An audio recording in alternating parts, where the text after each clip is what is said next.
Namo Buddhaya. Salam sejahtera, penuh bahagia dan damai selalu untuk pemirsa Rama TV pada malam hari ini.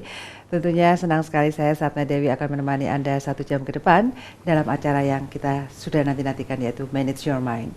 Bagaimana kabar Anda pada malam hari ini? Saya berharap Anda memang dalam kondisi yang sehat, damai dan bahagia. Tapi pun banyak juga Anda mungkin yang sedang bersedih hati atau mungkin bingung dengan perjalanan kehidupan ini. Jadi mungkin dengan melihat acara ini bisa mendapatkan sesuatu yang dinanti-nantikan selama ini. Baik pemirsa Dharma TV, pada malam hari ini kita akan membahas sebuah tema yang sangat menarik, yaitu jadilah penerang bagi dirimu sendiri. Apa sih ini maksudnya? Kita akan bertanya kepada narasumber kita yang luar biasa. Kita sapa dulu, beliau adalah Biku Dhamma Wijayo Mahathera. Namo Buddhaya Bante. Namo Buddhaya. Semoga semua berbahagia di dalam mempelajari ke dalam diri kita sendiri. Berarti kita harus mengikuti jalan tengah. Supaya mengikuti jalan tengah ini akan membentuk pikiran kita terang, tidak terpengaruh oleh sisi manapun juga. Disitulah diri sendiri akan mendapatkan pencerahan, penerangan yang sempurna. Ya, itu adalah yang dimaksud dengan jadilah penerang bagi dirimu sendiri ini. Betul. Ya Bante. Seperti itu. Tapi bagaimana mengaplikasikan di dalam kehidupan kita sehari-hari? Nah, di dalam mengaplikasikan dalam kehidupan sehari-hari itu begini. Kita manusia itu kebanyakan selalu ekstrim. Ekstrim mengikuti jalan yang kanan. Kanan semuanya mau. Pokoknya apa yang kita inginkan, yang kita mauin, ya kekayaan lah, kenikmatan, pujian, kebahagiaan kita mau. Itu baik semua. Wah, itu yang disukai semua. Ya, tapi ini termasuk ekstrim. Apapun yang kita mauin itu ternyata, coba kita lihat, perhatikan mereka yang merasakan jagoan. Ada itu yang laki-laki yang punya istrinya 10, 20, 30. Tapi ketika melihat perempuan yang lain lagi masih mau lagi. Kan kayak ayam, Bang. Lah ya itu. Ayam jago. Ini kan menunjukkan bahwa yang dikatakan sesuai dengan kemauannya ternyata tidak ada batasnya. Itu ekstrim, tidak bagus juga, tidak membuat bahagia lah. Mungkin dia bahagia secara pribadi, tetapi yang lainnya dia tidak bisa memberikan kebahagiaan pada semua yang sama rata. Jadi omong kosong kalau dia bisa memberikan kebahagiaan. Kalau dia katakan dia bahagia dapat istri yang pertama, kedua, 30, lalu dia merasa itu bahagia. Tetapi yang lainnya dia bahagianya sebulan sekali misalkan. Iya. Kan boceng kita itu merugikan yang lain ya. Dia mau bahagia tiap hari, dia mau mendapat bahagia. Tapi kenapa kok tidak mau cukup dengan satu aja? Itu buat aja dia bahagia tiap hari, sama-sama saja. Dengan demikian otomatis itu namanya dia tidak adil di dalam melakukan tugasnya. Maka itu yang dikatakan untuk adil omong kosong, tidak mungkin. Dapat 8, 10 bisa adil itu omong kosong lah. Tidak mungkin siapapun bisa menjalankan dengan adil. Selama dirinya sendiri, aku mau senang 10 hari, sebulan itu tiap hari aku senang. Tapi dia yang satu cuma dapat satu jatahnya satu. Jadi itu bukan adil tuh. Awake dhewe aja dilihat dapatnya lebih terlalu banyak. Itu ekstrim yang kanan tidak bagus. Jadi itu tidak bisa dicontoh lah. Tidak akan menjadi penerang untuk dunia kita. Jadi demikian juga ekstrim sebelah kiri. Kita ini selalu ingin menolak sesuatu yang tidak kita inginkan. Kita tidak mau rugi, tidak mau dicela, tidak mau difitnah, tidak mau menderita, tidak mau sakit. Kita mau jauh. Itu tidak mungkin kita bisa dapatkan juga. Selalu terjadilah. Difitnah pernah ada. Dimarahin orang juga pernah. Sakit juga oke. Sudah. Maka dari itu negatif ini tidak bisa kita tolak. Merupakan kenyataan hidup. Maka dari itu Sang Buddha katakan positif negatif adalah kewajaran yang selalu terjadi. Maka kita di sini diminta selalu di tengah-tengah dari dualisme itu untuk menerima apa adanya. Biarkanlah mereka berproses apa adanya, tapi badan kita yang penting jangan sampai tergoyahkan ke kanan atau ke kiri. Bagaimana kita selalu meletakkan selalu di tengah-tengah dualisme itu terus-menerus. Sehingga dengan demikian kita tidak ekstrim kemana-mana. Inilah yang akan menyebabkan batin kita terang. Batin kita karena tidak dikotorin oleh dualisme itu lagi. Bahkan kita bisa memikirkan yang dulu. Sesuatu yang dulu itu mungkin bisa membuat kita jengkel, mangkel, marah. Kalau itu negatif. Ya, betul. Tetapi kalau itu positif, wah kita mengayal, wah kalau terjadi seperti ini lagi, wah menyenangkan dan sebagainya. Itu kita masuk dalam khayalan. Jadi itu juga sesuatu yang sudah terjadi membuat kita negatif juga. Kalau kita memikirkan yang akan datang, khawatir dan takut akan terjadi. Ya. Makanya itu kalau kita di tengah-tengah ini, bukan kanan, bukan kiri, bukan depan, bukan belakang, kapan ada penderitaan? Jadi batin kita itu tidak pernah dipengaruhi. Tegar gitu ya Bante? Tegar, kokoh, seimbang, tak terkacaukan oleh apapun juga. Inilah yang ditemukan oleh Sang Buddha, jalan tengah di sini. Sang Buddha tidak pernah minta kita percaya sama ini. Percaya dengan yang ini, jalan tengah ini, kita akan jadi penerang bagi dirinya sendiri dan akan mampu memberikan penerangan kepada masyarakat lain. Iki loh jalan ono kok ngene loh. Seperti inilah. Enak-enak gitu ya. Pasti Bukan enak gitu. Damai gitu. Ini merupakan inti yang ditekankan oleh Sang Buddha karena beliau telah mendapatkan ilmunya di dalam dirinya sendiri. Bukan dari ini kitab lagi. Karena pada saat itu tidak ada kitab suci. Karena beliau belajar ke dalam diri sendiri untuk melihat mindsetnya itu gimana, menata cara berpikir yang terbaik itu gimana. Akhirnya dia meletakkan di tengah-tengah ini. Jadi intinya dia ambil. Bukan kanan, bukan kiri, bukan. Jadi bukan percaya ini, percaya itu. Kalau kita percaya sama kitab suci, itu kan hanya permainan memori kita. Permainan memori ini kita membentuk pola pikir kita supaya demikian. Yeah. Tetapi Sang Buddha menekankan memori, bentuk-bentuk pikiran, itu anicca, dukkha, anatta, kosong. Tidak penting. Tapi yang penting adalah sadar dalam kesadaran. Di jalan tengah itu adalah yang intinya terpenting ada kesadaran yang terus-menerus. Tidak diliputi oleh perasaan, bentuk-bentuk pikiran, atau ingatan apapun juga. Kosong dari semuanya itu, sadar semuanya. Tidak dipengaruhi, tidak dikotori oleh itu lagi. Ya, Bante, apakah seseorang bisa mencapai itu tanpa adanya guru atau pembimbing, Bante? Kalau mereka sudah mengerti dan memahami seperti ini, dia bisa langsung masuk ke dalam itu, akan dia peroleh juga. Tetapi ini yang ke dalam ini juga harus diwujudkan keluar. Jalan tengah ini diwujudkan keluar ini, akhirnya Sang Buddha membahas masalah kehidupan dalam masyarakat kita. Akan hidup damai dan bahagia. Itu tergantung masyarakatnya. Orang yang di sekeliling kita ini. Gimana tingkah laku mereka? Gimana ucapan mereka? Kalau orang yang di sekitar kita ucapannya, tingkah lakunya baik dan benar terus, wah, kita senang toh. Kumpulan kita konco-konconya api-api. Mata pencaharian semuanya juga baik, benar, tidak ada yang dilanggar dalam hukum apapun juga. Kita juga tentram, lingkungan kita juga tentram. Jadi secara sosial ini sila, moralitas itu penting. Ini akan membuat kedamaian untuk sosial dalam bermasyarakat. Tetapi untuk ke dalam pribadi kita masing-masing, Sang Buddha menekankan kita harus berusaha terus-menerus untuk memperhatikan pikiran, bagaimana kita bersih dari semua penderitaan. Jadi pikiran kalau hening, damai, tidak ada pengotor lagi, dia bersih. Jadi bisa tenang, damai, konsentrasi terbentuk. Usaha, perhatian, konsentrasi terbentuk karena memahami pikirannya bebas dari pengotor apapun juga. Ya, itu yang membuat orang tidak boleh pakai narkoba atau zat-zat adiktif. Karena dia harus penuh perhatian di situ. Iya, otomatis kalau narkoba, obat-obatan itu akan melengahkan dirinya sendiri. Benar. Karena sesungguhnya mereka itu kalau saya perhatikan, mengapa mereka pakai narkoba? Mereka stres. Iya. Ingin mencari ketenangan. Betul. Tapi salah jalan. Betul. Yang dipakai obat-obatan. Maka itu dia seharusnya mengikuti apa yang ada di Dhamma TV ini.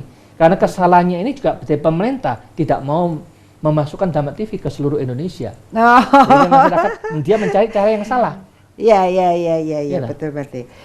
Baik. Jadi memang harus hidup ini harus penuh perhatian ya Bante ya, nggak lengah. Loh itu konsepnya wong Jawa eling lan waspada. Iya. Itulah yang penting itu. Ya memang eling lan waspada sih sering diucapkan, tapi bagaimana tekniknya itu loh Bante? Ya ini kita selalu hati-hati, selalu ingat. Ditekankan Sang Buddha di tengah-tengah dari dualisme itu, disitulah letaknya bebasnya penderitaan. Kalau kita ngikutin kanan kiri, kita tidak akan pernah mendapatkan yang kita cari. Tetapi kalau mencari jati diri di tengah-tengahnya ini, sadar dalam kesadaran, selalu eling dan waspada di sini terus, kita kerjakan terus sepenuh-penuhnya ke sana, perhatian, konsentrasi, eling terus ke sana, waspada terus ke sana. Dilepaskan, dilatih 1 minggu penuh. Kebiasaan-kebiasaan akan membuat kita kokoh kuat dalam kesadaran itu. Itulah yang penting. Jadi setelah kita tadi sudah konsentrasi, akhirnya kita mengerti yang benar itu, mengerti iya ya, kita mengerti kita sedang ngalamin ikuti yang positif, pujian, celaan, kenikmatan, kebahagiaan. Aku sudah dapat, tapi ternyata masih belum bahagia, belum sungguh-sungguh bahagia. Maka ini kita mengerti bahwa ini bukan sesuatu yang membahagiakan, masih ada kurang lah. Tapi kita juga sudah sering dapat sesuatu yang negatif lagi, sering lagi difitnah orang, dicaci maki, dibuat menderita, kita juga sering. Jadi mengerti memang benar dua hal ini bukan sesuatu yang bisa membuat kita bahagia. Tetapi kalau kita mengerti di tengah-tengah ini, iya ya, kalau pikiran kita tak tergoncangkan oleh kondisi duniawi kanan dan kiri, muka dan belakang, tengah, pusat. Kan ini happy nih, tidak ada penderitaan apa-apa. Iya, inilah yang kita ngerti, harus tegaskan di sinilah, letakkan kita, posisi kita, mengetahui di pusat inilah.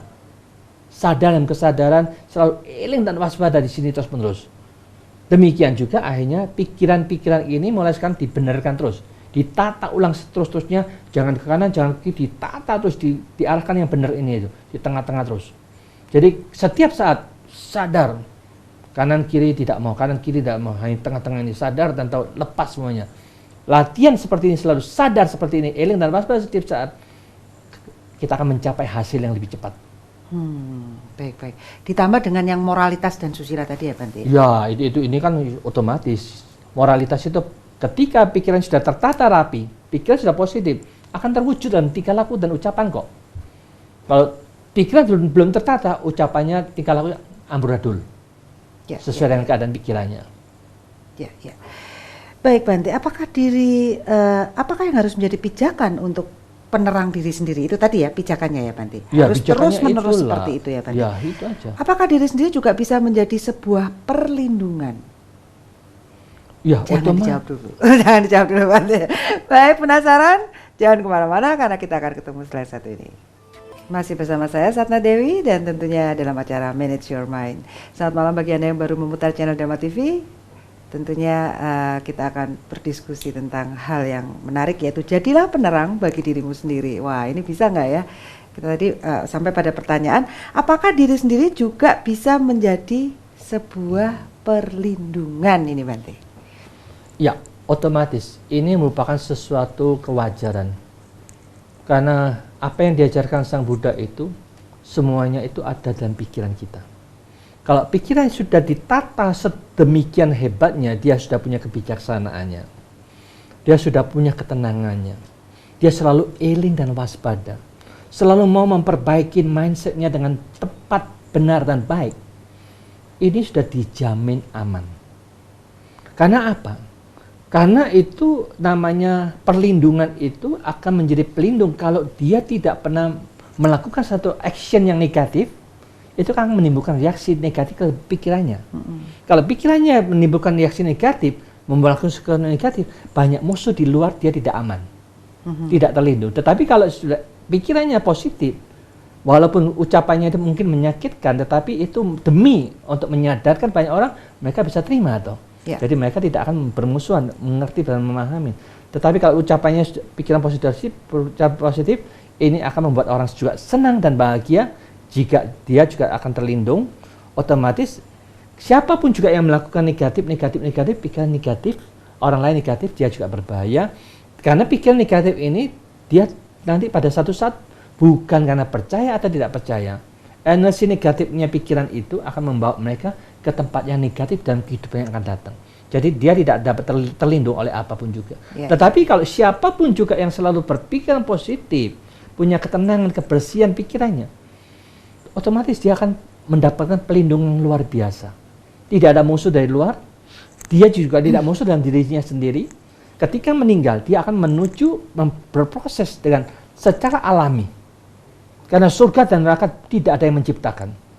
Adalah mindset kita yang menentukan sendiri, gelombang pikiran kita sendiri yang membawa kita ke sana.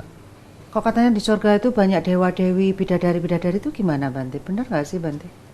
Ya, itu harus latihan meditasi bersama. Saksikan sendiri gitu. Ya, kita latihan bersama-sama jalan-jalan ke sana. Tapi yang saya khawatirkan diajak jalan-jalan, wes sampai dia main celok, sorry Bante, pulang sendiri, aku di surga. Nah, itu repot gitu nanti. Lo kan gitu kan Bante, ya, daya tariknya mesti harus ada bidadari lagi di sana. Mau apa lagi sih sebenarnya? Nanti yang rugi tuh bidadarinya banyak, dewanya sedikit. Gimana Bante, ya seperti itu Bante. Kendala apa sih yang biasa ditemukan seseorang untuk menjadi penerang bagi dirinya sendiri? Karena begitu loh Bante, kalau bayangan saya, ketika orang itu menjadi damai, tenang, positif, semakin banyak orang yang datang, semakin banyak orang yang suka kan Bante, kayak magnet juga kan dia. Ya.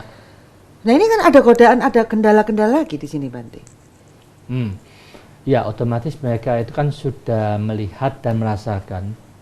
Kalau hanya tenang, damai, hening, kok nggak ono opo-opo nih, seperti gitulah. Ya. Mereka kan sudah terbiasa oleh sensasi ya. Mata melihat, telinga mendengar, hidung mencium sesuatu, mau makan yang enak, mau melakukan sesuatu yang menggerakkan gitu. Seolah-olah aktivitas yang seperti itulah yang mereka anggap itu yang positif. Sedangkan aktivitas yang membuat batin tenang, hening, damai, bersih, jernih, ini nggak ada apa-apa nih ini. Nah, itulah jadi seolah-olah itu tidak menarik banyak orang, tetapi mereka tidak menyadarin ini merupakan inti poin yang terpenting, yang lebih berharga daripada kenikmatan duniawi. Karena kenikmatan duniawi itu tidak bisa dikatakan pasti tetap. Karena di zaman Sang Buddha itu sudah ada sekelompok bidadari, 1000 bidadari, mereka sedang bermain-main dengan satu dewanya di situ, Subrama. Sedang main-main, tahu-tahu tiap hari begitu, berapa ribu tahun demikian terus. Pada satu saat ketika mereka bermain-main, tahu-tahu 500 bidadari hilang. Nah, dewanya bertanya, ini kemana dia? Main umpet-umpetan dah. Enggak mungkin kamu bisa bersembunyi di mana. Aku sedang diam, dengan mata dewa aku akan bisa melihat kamu di mana. Dia melihat dengan mata dewanya, kaget dia. Ini bukan sembunyi ini. Sekarang dewinya sudah di alam neraka. Tuh. Wah, dia kaget. Ini sebagai teman yang begitu akrab, mungkin ya istilahnya dayang-dayang yang begitu akrab, masuk neraka yang sedih, menderita, teman-teman yang begitu dekat. Setelah dia sedih melihat penderitaan dari teman-temannya itu, akhirnya dia melihat ke diri sendiri. Kapan aku mati? Setelah aku mati, habis di alam dewa ini, aku mau kemana? Dia meditasi berdiam dengan menanyakan ke dalam dirinya, dikatakan 1 minggu yang akan datang, Anda akan habis waktunya juga masuk ke tempat yang sama bidadari itu. Jadi dia ada karma kelompok dari mereka itu yang pernah berbuat baik bareng, juga ada kejahatannya yang dulu-dulu, itu yang menyebabkan mereka bisa lahir di alam surga.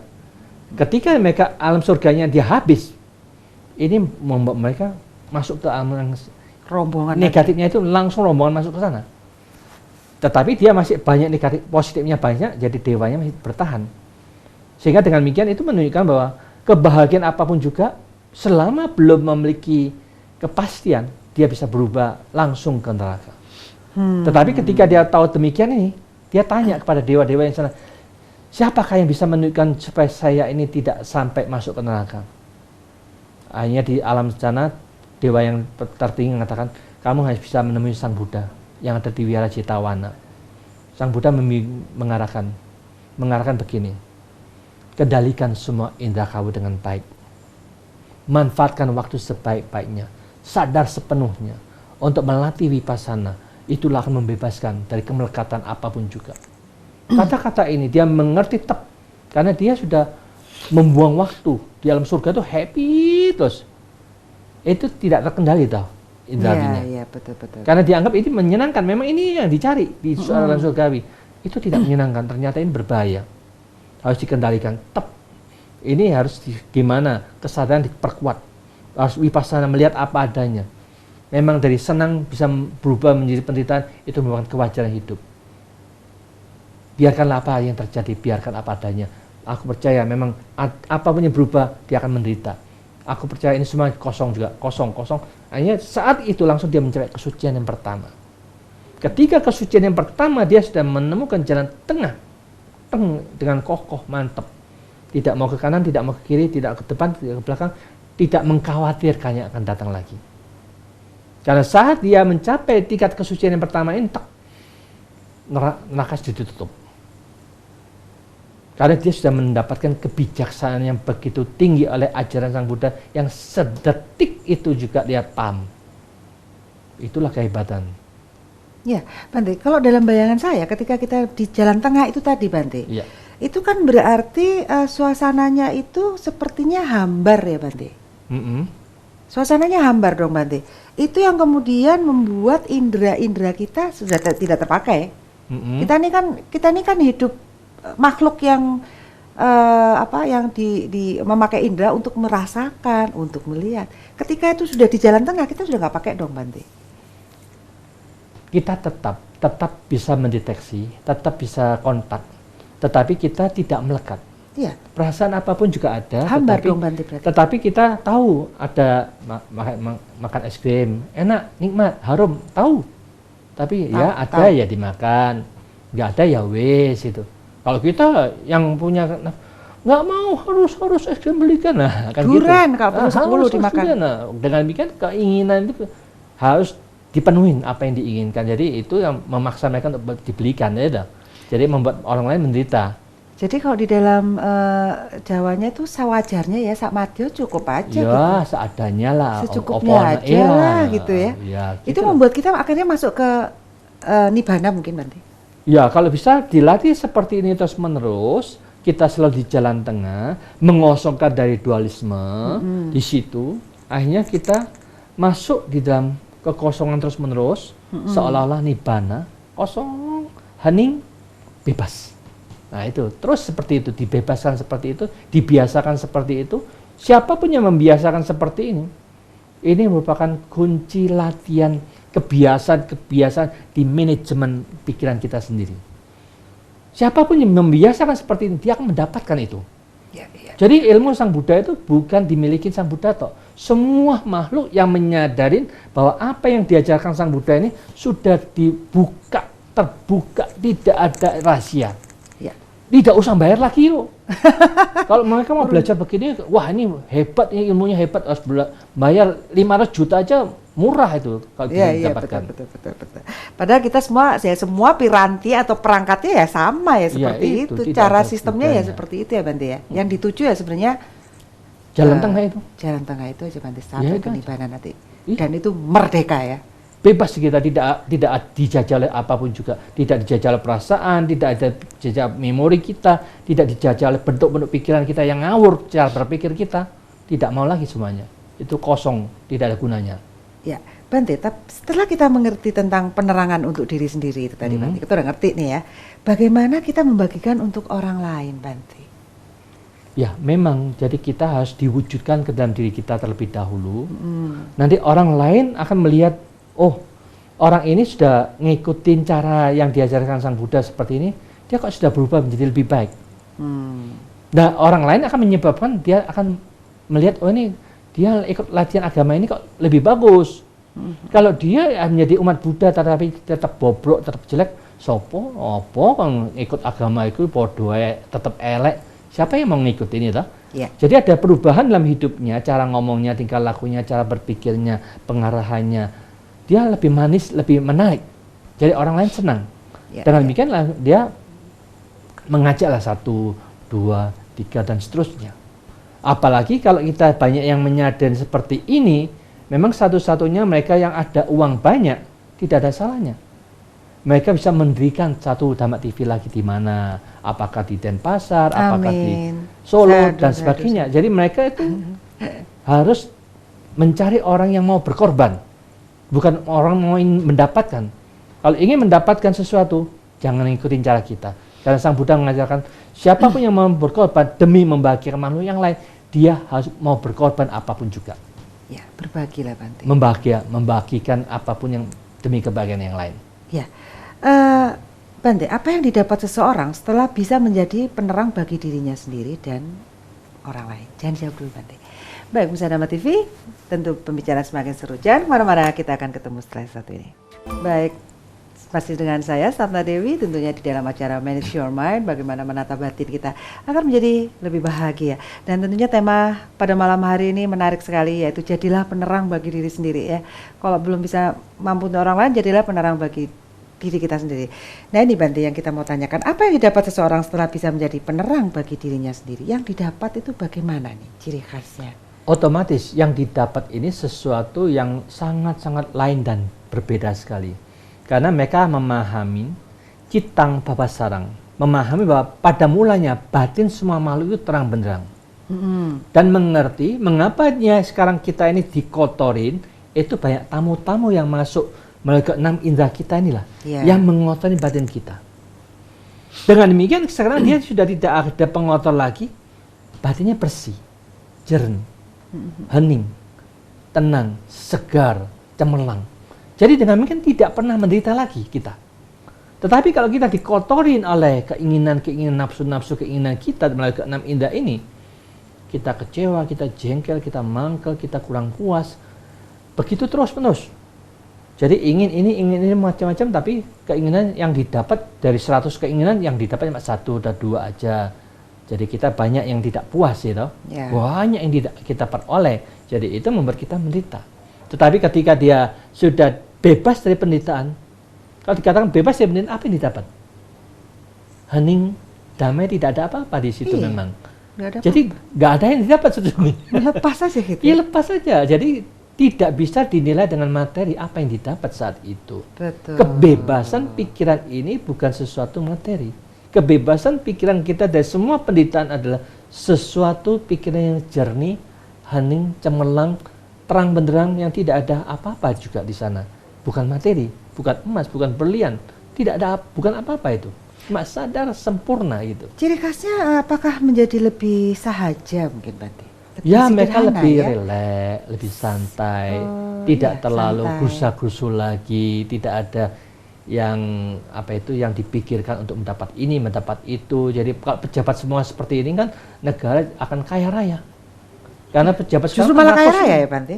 Justru malah kaya raya ya? Pejabatnya kaya raya karena salah jalan. Kalau pejabatnya semua sederhana saja gimana Bante? Negara yang kaya raya loh. Negara yang kaya raya ya. Kalau sekarang oknumnya yang kaya raya. Oknumnya yang kaya raya karena mereka tidak pernah puas dengan apa yang dia peroleh. Masih kurang terus ingin kaya lagi. Ya, itulah yang kesalahan di situ. Makanya kalau kita perhatikan sesungguhnya kalau kita perhatikan Mao Zedong ini orang tuanya sudah Buddhis. Mereka juga tahu kehidupan di wihara itu gimana. Kehidupan di wihara itu semua itu dipimpin oleh satu kepala wihara, dananya masuk kas dari pusat. Biku-biku yang lain nggak punya duit, nggak punya harta. Hartanya yang ada di pusat.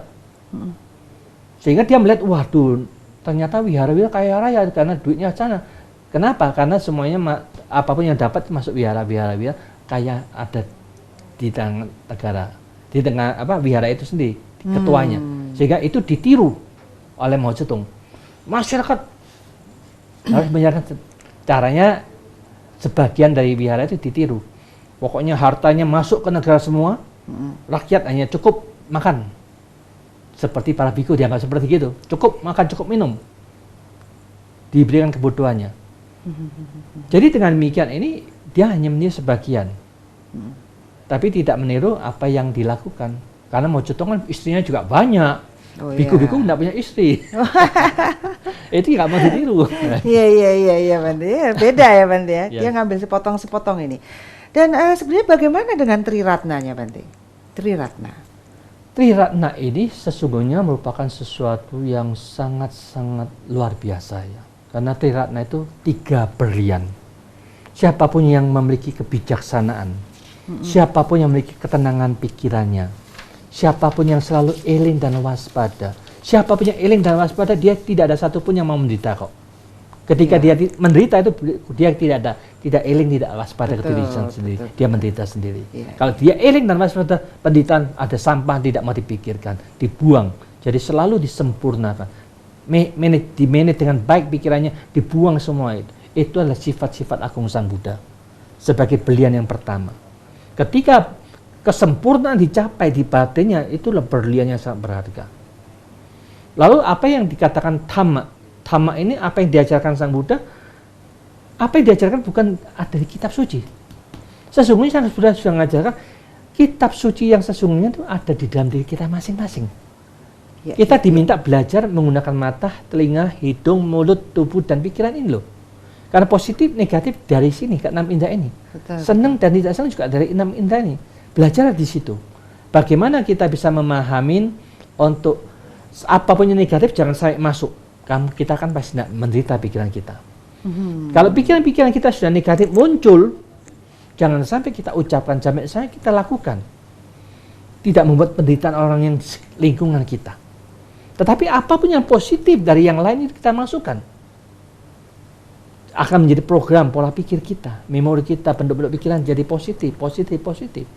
Nah, apapun yang sudah positif itu, ayolah kita lakukan, ayolah kita ucapkan bareng-bareng supaya demi kepentingan masyarakat yang lebih banyak, supaya mereka ikutin caranya itu. Lalu akhirnya inti sesungguhnya orang yang bijaksana itu harus berani nyelidikin. Oh, posisi yang penting untuk dunia ini. Sang Buddha katakan yang penting adalah pikiran. Makanya itu kita mulai sekarang mengendalikan pikiran kita, selalu berpikiran positif, menenangkan gejolak pikiran, dan selalu membersihkan batin kita terus-menerus. Nah, kebiasaan-kebiasaan yang kita lakukan ini akan membentuk batin kita bersih, cemerlang. Itulah berlian yang kedua muncul. Kalau berlian yang kedua muncul dan kita bisa menjalankan sesuai dengan apa yang diajarkan Sang Buddha ini, kita akan jadi siswa Sang Buddha yang baik, benar, lurus, hidup sesuai dengan Dhamma. Hidup sesuai dengan apa yang diajarkan Sang Buddha itu sendiri. Otomatis ini akan jadi berlian, awake dhewe jadi berlian dan batin dan pikirannya. Jadi tidak ada di luar. Semuanya dari diri sendiri. Kebijaksanaan awake dhewe, ketenangan awake dhewe, eling dan waspada awake dhewe. Jadi agama Buddha itu menekankan ke dalam diri sendiri, bukan kitab suci. Kitab ini panduannya aja gitu, Pak. Itu hanya teknik yang sudah dijalankan oleh Sang Buddha, diajarkan di situ. Jadi kalau kita beli HP kan ada buku panduannya, kan? Seperti itu. Kita kan harus belajar sendiri, harus menguasai sendiri seperti itu. Ya, seperti itulah panduan-panduan yang harus kita masuk ke dalam. Bukan cuma dihafal langsung tidak usah dijalankan, salah. Tidak perlu terlalu banyak hafal, apa yang penting jalankan itu. Sudah dihafal katanya sudah menguasai. Iya, sudah pinter, kemana-mana dapat gelar doktor gitu ya. Iya, Bante. Jadi pikiran ini nanti dalam kondisi dia mengamati aja ya, menata ya. Oh, gak perlu, iki gak perlu. Nata aja dia. Mantap. Lebih baik begitu, kita jadi sebagai penonton. Penonton aja ya. Kita tidak mau, jangan ikut jadi aktor dan aktrisnya. Ya, penonton saja. Kalau gitu kita aktor artis yang sedih, susah, ya kita biarin aja. Karena itu hanya permainan. Permainan di pikiran kita sendiri. Permainan di memori kita sendiri. Permainan di bentuk pikiran kita sendiri. Kenapa kita kok mau masih tetap dipermainkan di situ? Kita sebagai penonton aja. Bante, kalau sudah jadi penonton tingkatannya naik jadi dalang boleh nggak? Ya, jadi lebih baik kita lebih jadi penonton dulu aja, ngapain? Kalau dalang sudah bisa nentuin, ini mesti diginikan. Iya, Bante. Nah, Bante, apakah Triratna ini ada dalam ajaran semua Buddha? Apanya? Triratna ini ada dalam ajaran semua Buddha? Ya, semua sekte agama Buddha secara intinya itu hampir sama. Inti poinnya masing-masing mengajarkan 4 kesunyataan mulia. Di dalam 4 kesunyataan mulia mereka juga menekankan 8 jalan utama. Mereka juga percaya sama hukum sebab dan akibat sebagai karmanya masing-masing. Mereka menjelaskan hukum paticca samuppada yang saling bergantungan. Jadi selama itu diajarkan dengan jelas dan terang, akhirnya kembali ke dalam diri kita ini juga. Mata, telinga, hidung, mulut, tubuh, dan pikiran ini. Itulah semua. Karena aksi-aksi yang negatif akan membuat kita menderita. Aksi yang positif membuat kita lebih bahagia. Aksi yang bisa membersihkan batin kita akan membuat kita lebih mantap, kokoh, jernih, hening, tak tergoncangkan oleh apapun juga. Lebih wise lah kita, lebih bijaksana. Tidak memilih yang tepat, jernih, dan batin kita tidak ada dikotori oleh apapun juga. Saya membayangkannya itu sudah enak banget gitu, Bante ya.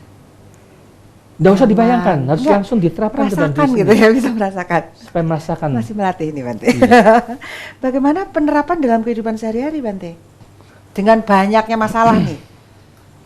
Memang demikian ya, kita hidup harus punya tanggung jawab laksanakan tugas kita dengan sebaik-baiknya di dunia ini. Ketika kita sudah melaksanakan ke dunia bisa 10 jam, kita tidak usah minta banyak waktu. Sediakan waktu kita ketika itu masuk di rumah sendiri latihan. Selama 2 jam pagi, 2 jam malam. Jadi dengan demikian kita 4 jam ke duniawi kita 10 jam, 4 jam kita latihan untuk mengikuti apa yang Sang Buddha ajarkan seperti ini. Dengan berani seperti ini, manusia akan berubah. Berubah, mindset itu bukan dipercaya, tetapi harus dilatih, dibiasakan, ditata ulang cara berpikirnya tiap saat, dibentuk sedemikian rupa. Ditata ulang ya Bante? Iya, harus jadi ditata. kita sebenarnya dulunya adalah berlian, kemudian karena kena lumpur. Akhirnya harus kembali lagi nih, harus melatih diri. Ya dibersihkan terus. Ya, apakah Buddha, Dhamma, dan Sangha adalah yang paling utama dalam agama Buddha? Jangan dijawab dulu Bante. Baik pemirsa Dhamma TV, Anda ingin tahu? Jangan kemana-mana karena kita akan ketemu setelah yang satu ini. Baik pemirsa Dhamma TV, tentu masih dengan saya Satna Dewi di acara Manage Your Mind. Dan tema kita pada malam hari ini masih di jadilah penerang bagi diri sendiri. Ya, ini tema yang sangat menarik. Iya Bante, kita sampai di segmen yang terakhir. Pertanyaan yang terputus tadi adalah apakah Buddha, Dhamma, dan Sangha adalah yang paling utama dalam agama Buddha? Tadi kan sudah dijelaskan Triratna itu ya memang Buddha, Dhamma, dan Sangha. Kalau dilihat tadi itu yang sudah saya jelaskan, Buddha itu adalah kebijaksanaan, ketenangan, selalu eling dan waspada, selalu mau memperbaiki diri, menyempurnakan diri kita setiap saat. Sifat-sifat agung Sang Buddha itu kita masukkan ke dalam diri kita. Dhamma itu apa? Yaitu apapun yang negatif dari luar jangan sampai masuk, apapun yang keluar dari pikiran negatif itu jangan sampai keluar melalui ucapan dan tingkah laku kita. Lalu apapun yang positif kita masukkan. Apapun yang positif dalam pikiran, ayolah kita bareng-bareng ucapkan, lakukan demi kesejahteraan semua masyarakat kita. Lalu intinya adalah pikiran. Pikiran ini harus dikendalikan, selalu kita sadari, selalu kita kendalikan, dibiasakan bersih, selalu diikutin jalan tengah yang dengan sempurna, dikosongkan dari semua penderitaan, baru itulah poin-poin kita akan menjadi siswa Sang Buddha yang sesungguhnya, yang sebagai Sangha. Sangha itu bukan hanya biku saja, tetapi Sangha adalah siswa Sang Buddha. Umat Buddha yang menjalankan silanya baik, meditasinya baik, kebijaksanaan baik, mereka juga bisa menjadi siswa Sang Buddha. Langsung secara otomatis. Mereka tidak usah upacara macam-macam lah. Tinggal apa yang telah dilakukan oleh mereka. Dengan demikian ya mereka bisa menjalankan sendiri. Tidak usah harus ditabis begini, harus upacara begitu, tidak perlu. Jadi yang Sang Buddha tekankan tidak usah upacara-upacara. Jadilah percaya sama diri sendiri, punya ucapan yang benar, tingkah laku yang baik, pikiran yang positif, itu sudah merupakan inti yang sangat bagus. Sesuai dengan makna dari kata Buddha sendiri ya? Iya, itulah. Manusia yang tersadarkan. Tersadar, berarti itu sudah menjadi manusia yang tersadar. Iya, seperti begitu, harusnya begitulah manusia seharusnya.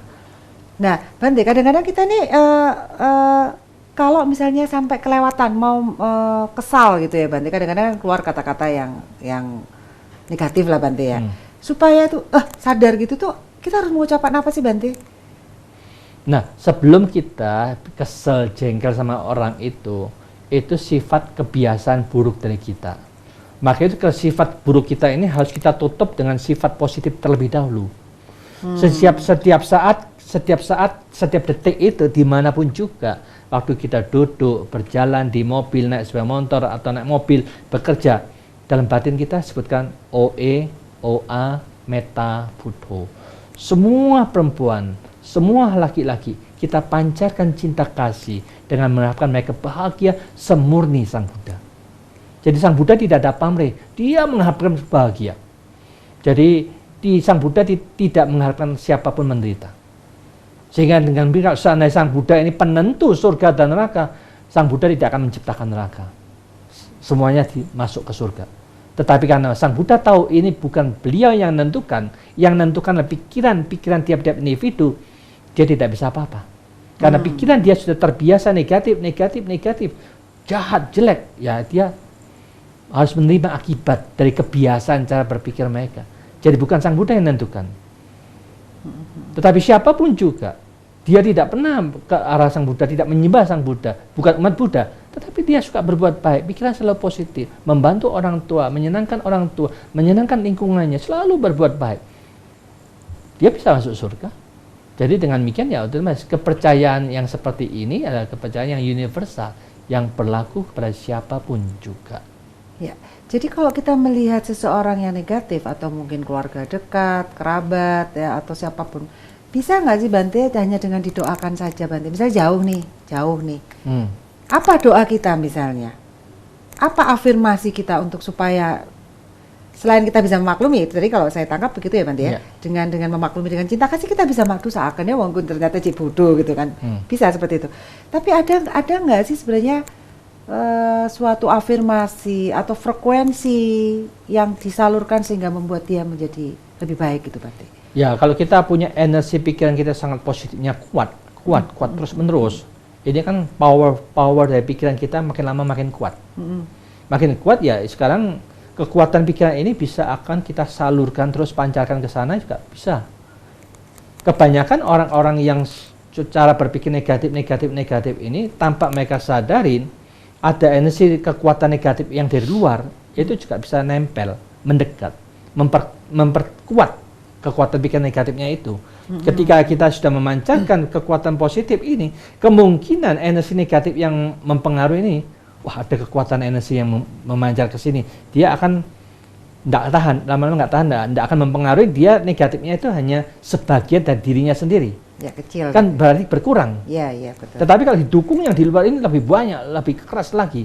Jadi dengan demikian itu perlu juga kita pancarkan cinta kasih terus pada orang yang punya pikiran-pikiran negatif itu, supaya dia bisa melemah, supaya tidak dibantu oleh energi negatif yang luar itu lagi, tambah kuat lagi. Ya, lingkungan berarti mempengaruhi sekali Bante. Oh, lingkungan sangat. Makhluk halus itu lebih banyak daripada manusia. Yang mana makhluk halus maksudnya? Banyak alam setan, alam Gondoruwo, alam peta, alam asura. Apakah itu juga mempengaruhi? Berarti bisikan setan, bisikan iblis itu ada dong Bante? Ada. Makanya itu bisikan-bisikan itu ya jangan cepat dipercaya. Renungkan dulu, analisa dulu. Kebenarannya, manfaatnya. Kalau tidak ada manfaat jangan diikutin.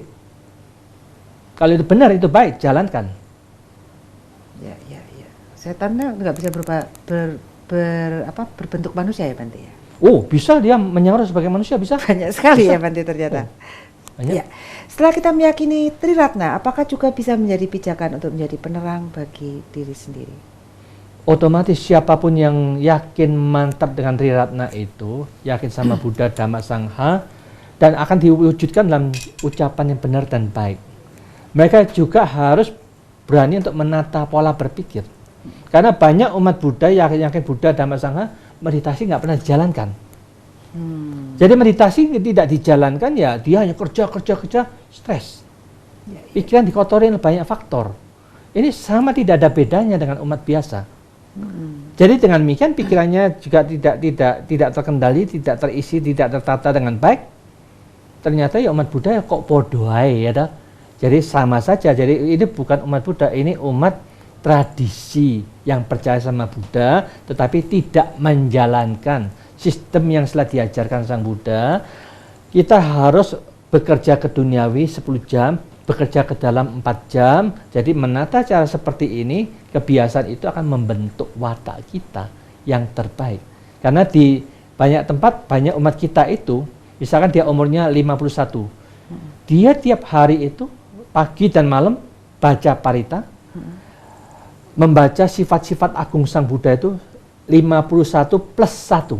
52 kali. Itipiso bhagava arahang sama dan seterusnya. Jadi supaya itu, mengisi waktu itu ya kalau dikatakan itu berarti sekitar 30 menitan lah dia pagi dan malam. 30 menit baca parita sifat-sifat agung Sang Buddha dibangkitkan supaya ditiru seperti beliau. Itu bagus juga. Ya, Bante maaf Bante. Di dalam mantra ya seperti itu. Itu apakah memang frekuensinya itu apakah pernah diteliti? Frekuensi itu yang memang positif Bante? Ya sesungguhnya serba sulit dikatakan, tetapi yang penting memang apapun yang kita pernah, banyak umat-umat yang sakit ini sakit itu minta baca berita, kita kasihkan, ternyata ada perubahan yang mendadak yang mereka rasakan gitulah.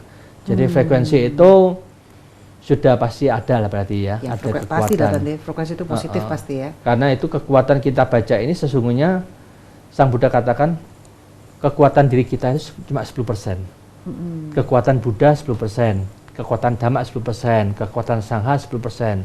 Kekuatan dari para dewa-dewi yang tidak kita lihatin itu 55%. Oh, ada pengaruh. Lebih banyak lagi.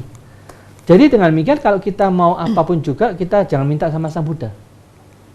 Ya semoga para dewa-dewi yang ada di sini, para bodhisattva yang ada di sini, yang ingin bekerja sama dengan kita untuk melakukan kebajikan ini, ayo kita bareng-bareng, kerja bareng-bareng yang positif, supaya berhasil dengan baik. Itu tekad kita. Karena dewa-dewi ini juga punya kepentingan untuk berbuat kebajikan ya, untuk menambah kebaikan lagi. Jadi kita bermain teamwork untuk bersama-sama multi level marketing in the good work. Jadi sampai kepada tujuan yang positif, kita bisa bekerja dengan tekad tim. Kita seperti itu akan bagus itu. Iya Bante, baik. Terima kasih banyak Bante. Mungkin ada kesimpulan nih di akhir acara kita nih, sudah sampai di penghujung acara kita Bante. Para pemirsa Dhamma TV yang berbahagia, mulai sekarang kita bersama-sama untuk menjaga batin kita selalu di tengah. Apapun yang kita lihat positif dan negatif, biarkanlah mereka berlalu. Demikian juga telinga kita. Apapun yang kita dengar positif dan negatif, biarkanlah mereka berlalu. Latih selalu sadar, sadar dan sadar saja. Demikian juga pikiran positif negatif, suka tidak suka, tetap sadar, biarkanlah mereka berlalu. Bagaimana membersihkan, membiasakan batin dan pikiran kita selalu sadar seperti ini. Tidak membiasakan pikiran ini masuk ke perasaan. Tidak membiasakan pikiran ini masuk ke dalam bentuk-bentuk pikiran. Karena semua ini akan membuat kita menderita.